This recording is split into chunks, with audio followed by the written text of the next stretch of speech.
আলাইকুম। আরও একটি শিক্ষা বিষয়ক তথ্যে সবাইকে স্বাগত। তোমরা যারা 2024 সালে এসএসসি পরীক্ষা দিয়েছো এবং তোমাদের রেজাল্টও অলরেডি তোমরা পেয়ে গিয়েছো, এখন তোমাদের চিন্তাধারা এবং তোমাদের ভর্তির বিষয়ে অনেকেই জানার আগ্রহ যে তোমরা কবে ভর্তি হতে পারবে বা কবে থেকে তোমাদের আবেদন শুরু হবে, কত টাকা তোমাদের ভর্তিতে লাগতে পারে, এই সকল তথ্যের সকল উত্তর আমি এই ভিডিওর মাধ্যমে দিব। তোমরা যারা কলেজে ভর্তি হতে চাও বা কলেজে ভর্তি হবে তারা ভিডিওটি অবশ্যই পুরো ভিডিও দেখবে, ভালো করে খেয়াল করবে।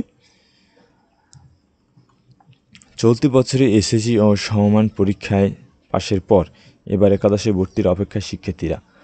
দু একদিনের মধ্যে এই বিষয়ে বিজ্ঞপ্তি জারি করবে শিক্ষা বোর্ড। ঢাকা বোর্ডের সূত্রে জানা যায়, একাদশ শ্রেণীতে ভর্তি আবেদন শুরু হবে 26 মে। 3 ধাপে আবেদন নেওয়া হবে, অনলাইনে চলবে।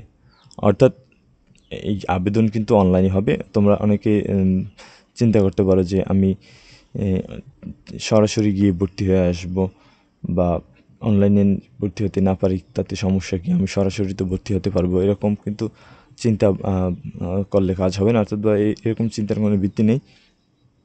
তোমরা যারা কলেজে ভর্তি হবে এইচএসসি অর্থাৎ ইন্টারে, তোমরা মাদ্রাসা হোক আর স্কুল থেকে যেখান থেকে পাশ করো না কেন, তোমরা যারাই কলেজে ভর্তি হবে সেক্ষেত্রে অবশ্যই তোমাকে অনলাইনের মাধ্যমে আবেদন করতে হবে। অর্থাৎ সরাসরি ভর্তি হওয়ার কোনো সুযোগ নেই।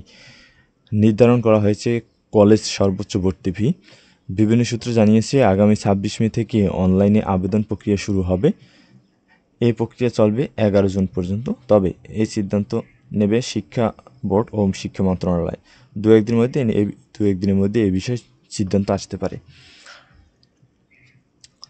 ঢাকা বোর্ড সূত্রে জানা যায়, রাজধানীর কলেজগুলোতে ভর্তি ফি সর্বোচ্চ 7,500, ইংরেজি মাধ্যমে 8,500, ঢাকা বাদে অন্যান্য মেট্রোপলিটন এরিয়াতে 5,000, জেলা শহরে 3,000 এবং উপজেলায় 2,500 এটা সর্বোচ্চ ভর্তি ফি। অর্থাৎ তোমরা যারা ঢাকা রাজধানীতে রয়েছো তাদের সর্বোচ্চ ফি হতে পারে 7,500, ইংরেজি মাধ্যমে হতে পারে 8,500 এবং মেট্রোপলিটন এরিয়ায় হতে পারে 5,000 এবং জেলা শহরে হতে পারে 3,000, আর উপজেলায় যারা রয়েছো তাদের হতে পারে 2,500। উপজেলায় এখানে বলতে শুধু ঢাকা জেলা উপজেলায় না, সারা দেশের। শুধু রাজধানীতে 7,500 আর ইংরেজি মাধ্যমে 8,500, আর ঢাকা বাদে অন্য মেট্রোপলিটন এরিয়াতে 5,000 আর অন্যান্য জেলায় 3,000 এবং অন্যান্য উপজেলায় 2,500। আর সেটা পুরো দেশে হতে পারে। এটা সর্বোচ্চ ভর্তি ফি। সোমবার সকালে অধ্যাপক তপন কুমার সরকার দ্য ডেইলি ক্যাম্পাসকে কথা বলেন। অর্থাৎ তোমাদের যে ভর্তি আবেদন শুরু হবে 26 মে এবং এই আবেদন চলবে 11 জুন পর্যন্ত। আর এই সম্পূর্ণ যে আবেদন সেটা সরাসরি হবে না, এটা সম্পূর্ণ অনলাইনে হবে। এবং এখানে তোমাদের যে আবেদনের যে ফি অর্থাৎ ভর্তি ফিও দেওয়া হয়েছে আনুমানিক। তো এই বিষয়ে তোমাদের আরও কোনো কিছু জানতে হলে অবশ্যই আমাদের কমেন্ট বক্সে জানাবে। ভিডিওটি দেখার জন্য সবাইকে ধন্যবাদ। পরবর্তী যে কোনো শিক্ষামূলক ভিডিওর জন্য অবশ্যই আমাদের ইউটিউব চ্যানেলটি সাবস্ক্রাইব করবে। ধন্যবাদ সবাইকে।